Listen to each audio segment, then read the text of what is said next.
Bring the bait back to the boat. No, I don't think I ever caught a striper down here. Did caught a big one down here when I was here.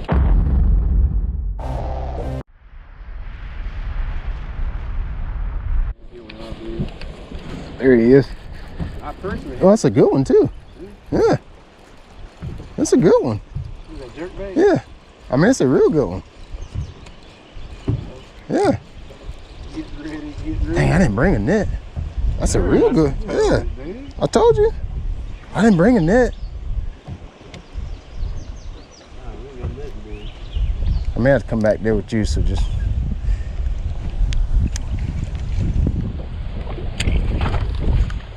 Daggum good one.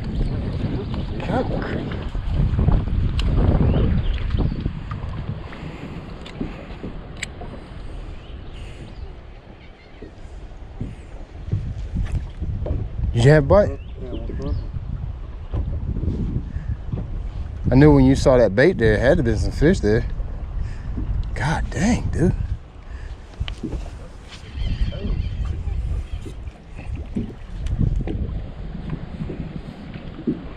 He got plenty of hooks in his face.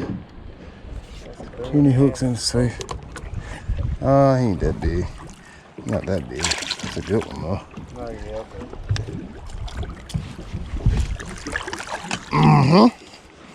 Yes. On the jerkbait. I just got through saying how I catch only small ones on the jerkbait. And then I come up here. He saw some herring on the point there. Saw some herring there on the point. Had some follow his bait back to the boat. I was like, that should be good. That should be good. And it was good. Put him on this side. Put him on the large side.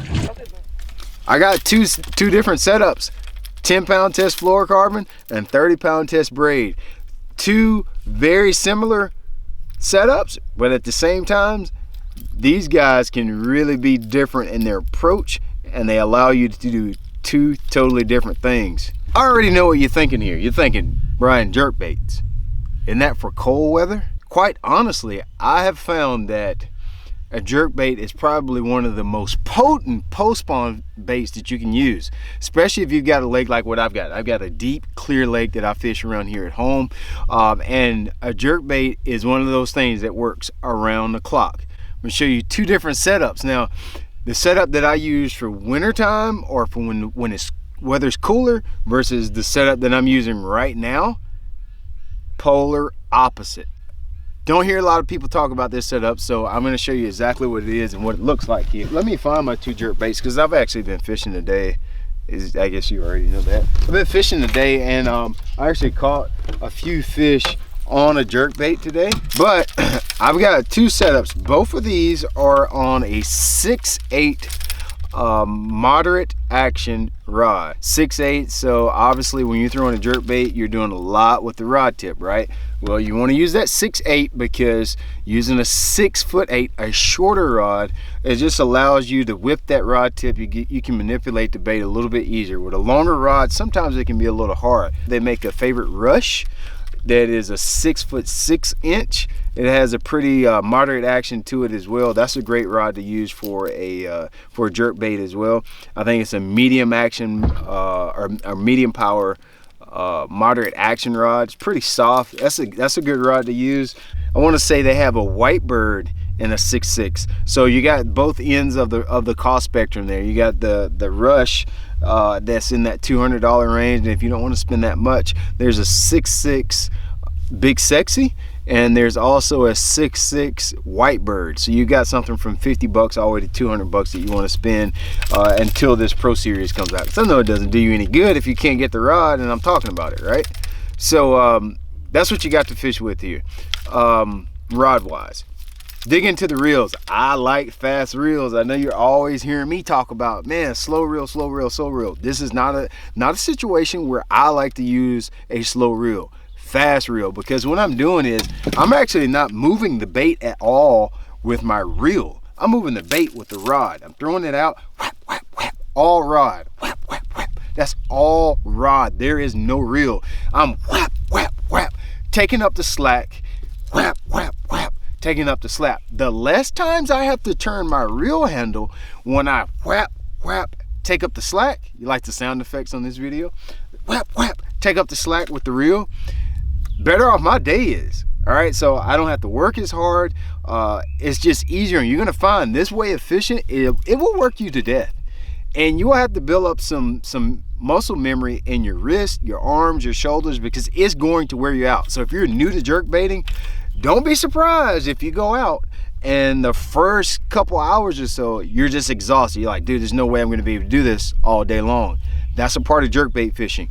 After you do it a little bit, you'll get used to it, you'll build up some muscle, your hands will get stronger, and you'll be able to do it all day without complaining. I still get a little bit fatigued when I'm throwing a jerkbait sometimes, so don't be surprised by that. The setups that we're going to talk about is going to help you with some of that fatigue, and it's also going to help you get a few strikes too, of course, because that's what we're always after. Let's talk about my traditional, this is just I would call this my traditional jerkbait setup right here. This is 6'8", moderate action, medium heavy power. I'm using this is an 8-3-1, I think. Yep, 8-3-1 Lose Pro TI. And I'm throwing it on 10-pound test, Strike King Pro Grade fluorocarbon. All right. My connecting knot to my jerkbait is just a Palomar knot. And that's the technical side of it.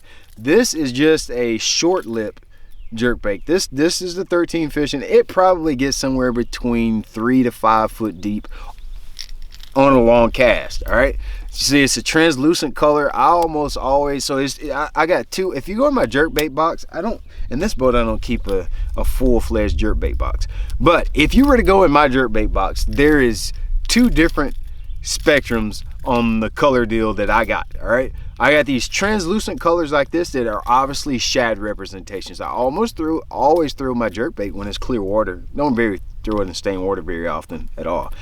I'm throwing this bait in visibility 2 to, or I would say as clear as 3 to 10 foot visibility here on this lake. You can see down probably about 4 to 6 foot down very clearly right now.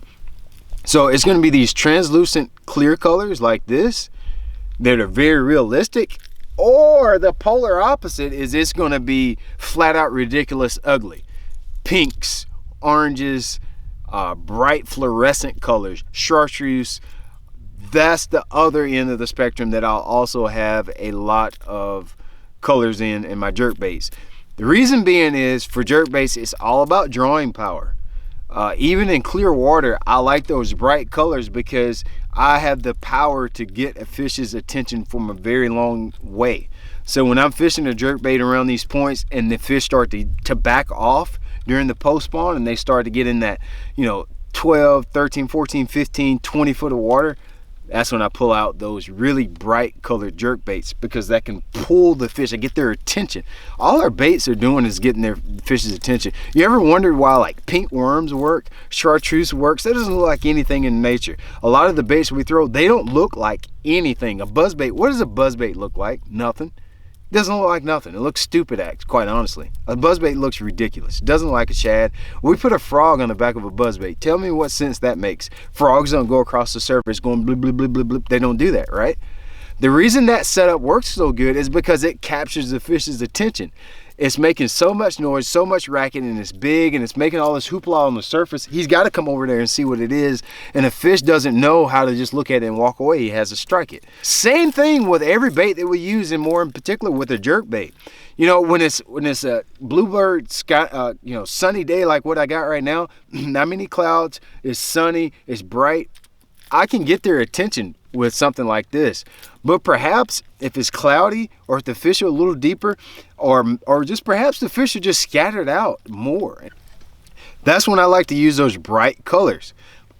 When they're gathered up on one point, of course it's easy to get the fish's attention. The fish are right here, and there's 20 of them right here on this one point. Sometimes that's not the case, and you have to catch fish 1 here, 2 over there, nothing for 4 hours, 1 over there. And that situation, I bring out the bright, bold colors, get their attention. I need the fish to see my bait. So that's when I bring out those bold colors. So think about that. Color matters. You know, we definitely, sometimes we downplay what color is. Color matters, but you don't have to have 1,500 colors in your boat. You need to have a couple in every spectrum of the color wheel. You need to have some clears, you need to have some shads, you need to have some brights. All right, that gets you through every light condition, every water condition that you'll come across. So color 100% matters. All right, traditional setup, that's what this one is. It's just 10-pound test. You can throw 12-pound test. Heck, you can throw 14-pound test if you want to. You know, you are putting a lot of torque on your rod with a jerk bait, especially when you're working it aggressively. My cadence is pretty aggressive this time of the year. I'm not throwing it out there and letting it pause a long time. I throw it out there and I'm not, you know, not a lot of pausing. Not a lot of pausing at all. Like, I am working this bait. I'm working the dog piss out of this bait. So in the summertime, post spawn, it's not about throwing out there and letting it pause. I'm aggressive. I'm beating the crap out of it. I'm being super powerful. It is power fishing for sure. We have what in South Carolina, what is called the blueback herring spawn, which is what we're going through right now. Blueback herring spawn. And a jerkbait has become one of my favorite baits to throw for the herring spawn this time of year. This is the setup. This is my setup for fishing the herring spawn. Like I just told you, when I'm fishing in the spring of the year, I'm not trying to be gentle. I'm not trying to make sure, you know, like I have a long enough pause. It's aggressive. It's like I'm out here like I'm like Bruce Lee with a jerkbait. I'm like Mike Tyson, you know, my hands are quick, you know. I'm just trying to draw a comparison for you. I'm being pretty aggressive with this thing. I like to throw the long lip one actually this time of year. I don't mind my jerkbait digging into the bottom. I'm going to be fishing it really shallow. Quite honestly, I want it digging the bottom this time of year. So you can see this is actually a hand painted one, a hand painted jerkbait that I have here. And it's, of course, is painted up like a blueback herring. It's got some golds, it's got some pearls, it's got some purple in it. But a hand painted, my good buddy at Rainbow Baits painted this guy for me. Here's the difference. Pretty much the same rod here. This is just a different generation of the same rod of the Pro Series favorite that you'll be available this year. Using an 8:3-to-1 gear ratio reel. This is still a Lose. This is a Lose, the Hyper Mag here, but you know, I got one with the Pro TI, one with a Hyper Mag. No really, you know, deep reason for the two reels. I just got a purple reel and I got a silver reel on one rod. That's it. Just use a fast reel so you don't work yourself to death out there, okay? So deeper diving one, you know, you really could throw the deeper diver all year, because I want my jerkbait to get down, especially where I'm at, where it's pretty clear water. The bigger lip one you actually could throw, you know, all year. It just depends on where you live. You want to throw the short lip one when you're trying to fish shallow, and you want to throw the long one when you're trying to fish deep. That's how you know which one to throw, okay? So it's not really anything deep to decide when you're going to throw a short lip versus a deep lip. You need to get deeper, throw the +1. All right, if you need to throw it shallow, or you got a grass lake and there's a lot of vegetation, throw the shallow one. That's simple. Here's the thing that I have adjusted over the years, over the last few years, that has made me a much more efficient jerkbait fisherman, especially in the spring. This time of year, I'm fishing fast, I'm fishing aggressive. I am not taking a lot of time on spots this time of year. I want to move. Fish sees your bait, more than likely you're going to hit it this time of year, right? The water's warm, it's in the mid 60s. It's the post spawn. Fish are ready to eat. Get a bait where they are. But the hard part this time of year is you have to find those little junctions that the fish have moved to. So they've spawned, and you know, when they're spawning, you know, there's fish scattered a little bit in every little pocket and point and a little bank on the river, right? But when you get to the post spawn, all those fish start to gather on these little post spawn intersections and points, high spots. They get on very specific areas. And so what I'm getting at is there's a lot more dead water this time of year, right? So with that being said, I've got to cover more water. That's when the setup becomes more important, because I got to preserve my body and my arm to be able to cover miles and miles and miles of water with a jerkbait when you get to the post spawn of the year, because I've got to fish every point. I can't pull up to a point and just tell if there's a fish there. I have to fish it, and I need to be able to fish it efficiently and quickly so I can move on to the next one and find a couple schools of fish during the day of practice. Braided line. Yes, I said braided line. I throw my jerkbait during the post spawn on braided line. 30-pound test Strike King Pro Grade braid is what I'm using for my jerkbait right now in May. Let me explain why. If you've ever thrown a hollow belly frog on mono, if you've ever thrown a topwater on mono versus braid, you ever notice how it's so much easier to get that bait to snap on braid versus mono? If you ever try to, you can't even walk a frog with mono. You can't even make it do what it's supposed to do. But when you have braid, the fact that it has no stretch lets you cast way out there, and on a long cast especially, you know, I always want to throw this when it's windy. And it's very hard to throw a jerkbait when it's windy, which is ironic because it's the best windy day bait ever, but it's a pain in the butt to throw when it's windy, right? So when you got braid, 30-pound test braid, small diameter braid, I can throw that thing out there a long way, okay? I can cast it to the moon, but here's the problem. A lot of time when you get fluorocarbon, let's say you let the wind get behind you and you do make that long cast, whap, whap, whap, whap, one hits it out there at 300 yards, dude, you can't get a hook in him. It's hard to fight him. With braid, you know, I throw it out there, I can cast it a lot farther, and I can get that bait to get down there, and I can get it down to depth quicker because there's no stretch. It doesn't take as much rod and shoulder action to get the bait to dart and be erratic like it does with fluorocarbon. So I don't have to work as hard. So I preserve my body, and I can fish miles and miles and miles and miles of water with the jerkbait without ever getting tired. Here's definitely something else you want to think about when you're talking about throwing this setup during the spring, or, you know, anytime. Really, it doesn't have to be the spring. Anytime you want that bait to be a little bit more erratic. This is the thing that I really think that I really love about throwing 30-pound test braid on a jerkbait. This time of the year, the fish can be very active in the mornings, and when you get towards the latter part of the morning, in the middle of the day, it can be really tough to get a bite. Those fish don't leave. They don't leave those points. They don't leave those flats. They're still there. They get a little bit more aware, and they're hard to get them to react to things. That's why jerkbait works so good. But when you're throwing it on braid, you have the ability to make that bait do things and dance in ways that you just can't do it. It's not possible with fluorocarbon. No stretch. Every time I hit that with every pop of the rod tip, that thing is darting a different way. But it's doing it so much quicker, so much more erratically, and so much more forcefully and quicker by the fact that the braid has no stretch in it, that you can get better reaction bites with it that way. Because on a long cast, I don't think we realize, especially with fluorocarbon and a moderate action rod, when you make a long cast, you feel like you're working that bait. You feel like you're just like I am kicking him in the head with it. You ain't doing nothing. You're not really doing nothing. Even though you're popping that rod tip with all you got. I mean, you're hitting it with everything you got. In all actuality, out there on the end of your cast, your bait is probably going.